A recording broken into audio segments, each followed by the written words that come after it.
It might pop wide open, Rats. Americans love a winner.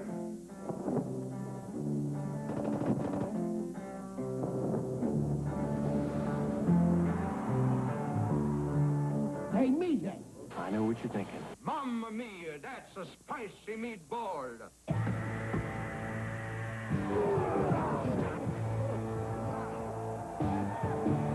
Long, long time ago, I can still remember how that music used to make me smile. He likes it. Hey, Mikey.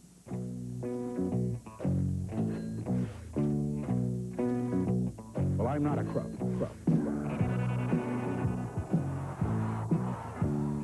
I shall resign the presidency effective at noon tomorrow.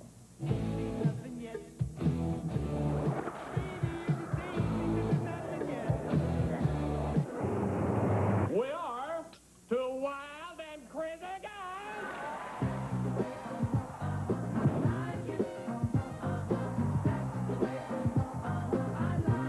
I love you. Talking to me?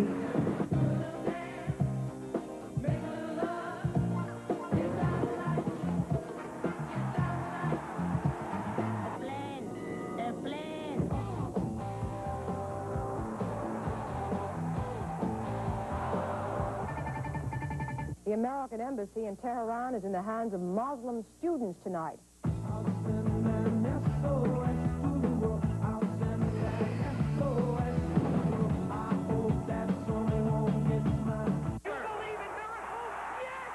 You want to know what comes between me and my Calvins?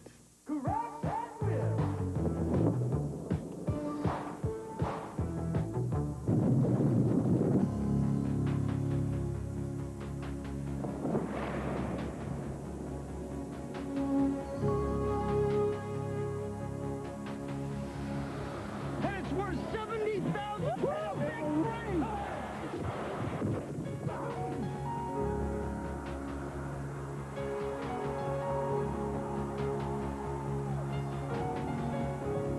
I'll be back.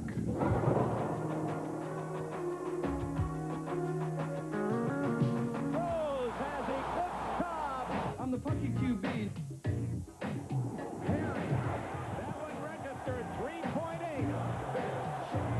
The Challenger, go and throttle up.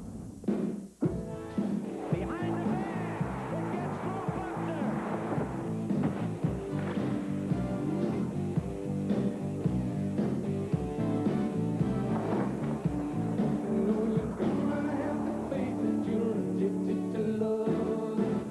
Buster.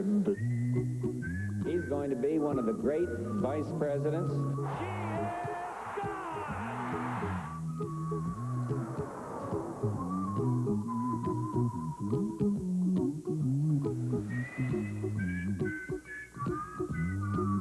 What do you mean funny? Funny how?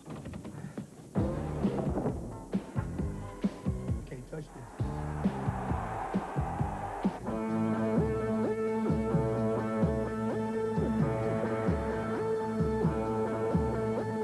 My fellow Americans,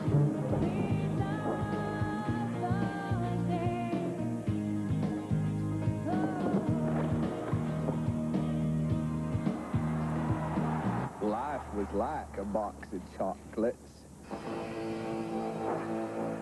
You never know what you're going to get.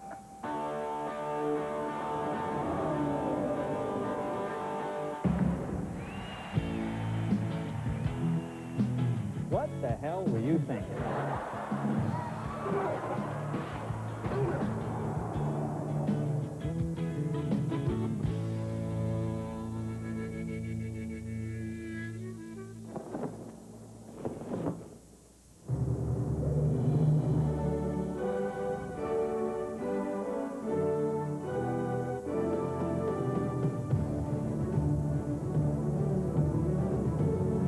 Sure what lies ahead in the pop culture, but we do know Super Bowl 30 will soon be a part of our sporting history. For the third time in 4 years, the Dallas Cowboys will look to win football's biggest prize. For the first time in 16 years, the Pittsburgh Steelers are in the NFL's biggest game, a game this storied franchise has never lost. Welcome inside Sun Devil Stadium and our NFL on NBC set overlooking the northwest corner of the end zone. And a happy Super Sunday to you all, everyone. I'm Greg Gumbel, along with Mike Ditka, Joe Montana, and a member of the newest class of the Pro Football Hall of Fame, former Washington Redskins coach, Joe Gibbs. And again, our heartiest congratulations. Now listen, if Ditka went in as a player, I went in as a coach, how come you guys let him boss me around on the show? Should I be calling the shots? We have time to sort this out, believe me, over the next 2.5 hours. Mike, 2 Super Bowls as a player, 3 as an assistant, 1 as a head coach. What's the feeling for you today? Well, the feelings going through these guys of mine are numerous, but I think the only one thing that counts is one thought, the thread that runs through this whole thing that counts. When this game's over, one team can say they're the best in the world at what they do, and the other one can't make that statement. Let's say this about our newest Hall of Fame member here. Won 3 Super Bowls with 3 different quarterbacks, but no one ever talks about the one that he lost. I tell you, having been the last one to lose the AFC, as you guys point out, I'll tell you this, it was one of the worst experiences I ever had, and it's amazing. You work this hard to get to a Super Bowl, and you think, man, we had a great year.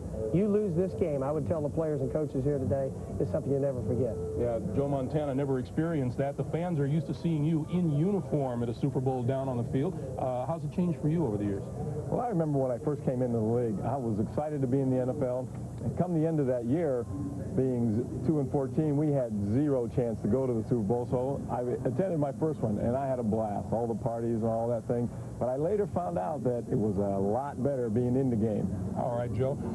If we're talking about the game, and we are, you'll be happy to know that the first buses have arrived here at Sun Devil Stadium in Tempe. That is Neil O'Donnell, the Pittsburgh quarterback. Talk about pressure. He's the one who has to jumpstart the Steeler offense.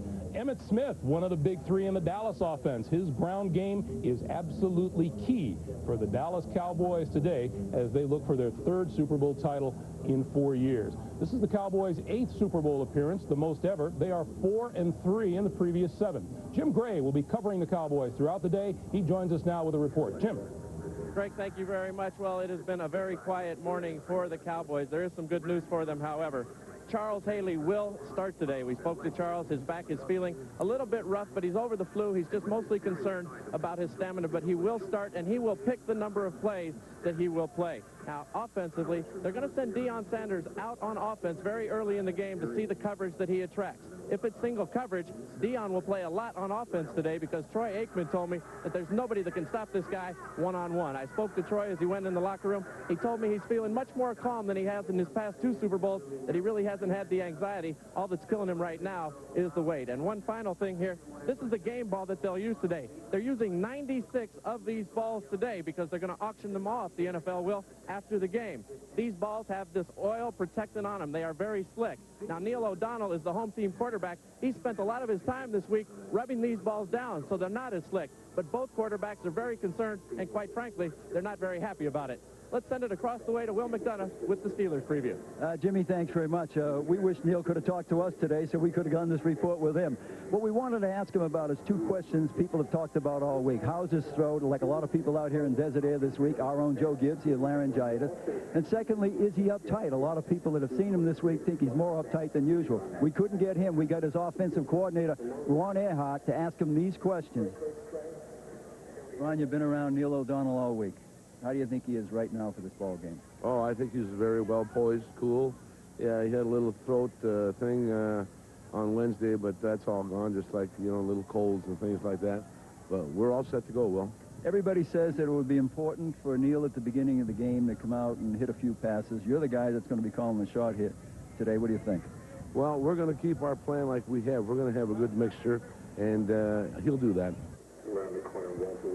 When we got through talking to Ron, I wanted to try to talk to Rod Woodson. His bus is not here yet, but they tell me and the Steelers people that he has looked tremendous in practice the last couple of days. His knee has been getting better every day. Like Charles Haley, he will probably play more plays than they thought he would be able to play.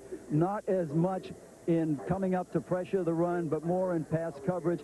And let's get back to Ron Earhart for a minute. This is his 3rd Super Bowl. He's been great in 2 of them. This could be his last game. That's not definite yet, but it's something he's thinking about. Greg? All right, Will, thanks very much. Let me ask Joe Montana, because we heard Will talk with Ron Earhart there, that Will asked him if it's important to get Neil O'Donnell in the flow of the game early.